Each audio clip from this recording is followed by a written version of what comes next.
We want to build space away from the edge of the cliff to allow people to have the ability to not let a strong gust of wind just blow them over the edge. And so that can take context in a lot of different ways. And so JD, I'm interested in hearing how that was for your family, and what that was like. Yeah, I love talking about this topic because we picnicked at the edge of the cliff for a while, and then a strong gust of wind came and sort of blew us over the edge, and we learned not to do that anymore. So for us, in that context, it really was weight related, and so sort of the weight at which she was okay was not actually the weight at which it was easy. And so for us, that's what that distance meant. And we really learned that we don't want to be like one stomach bug away from doing this again.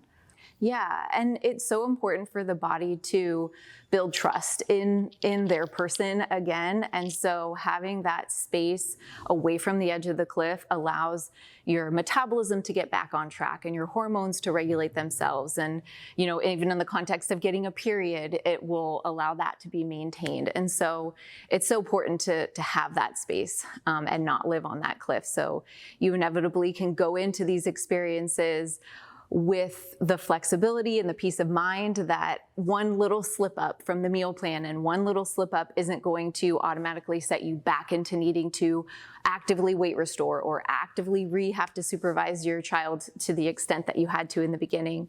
And it gives you just that breath of fresh air that you can live your life with inevitable bumps that come in and not feel like you have to actively get back into having to do all of the super duper hard things that started treatment.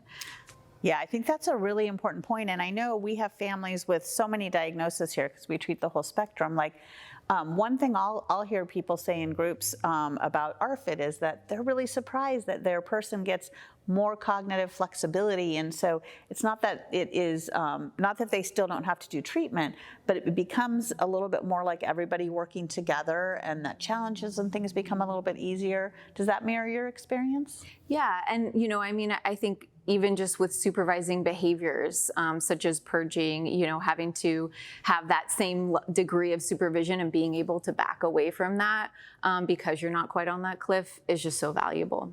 Yeah, I think it's really important, and it sort of speaks to an overall context of like state, not weight. We know weight influences state, and really we're going for that flexibility to be able to live your life, to not want to picnic at the edge of a cliff, right? To not want to have recovery be something that you're just like holding on by your fingernails for, but something that just begins to become part of normal and making that transition back to regular independence, all of those sorts of things that we all want for our kids.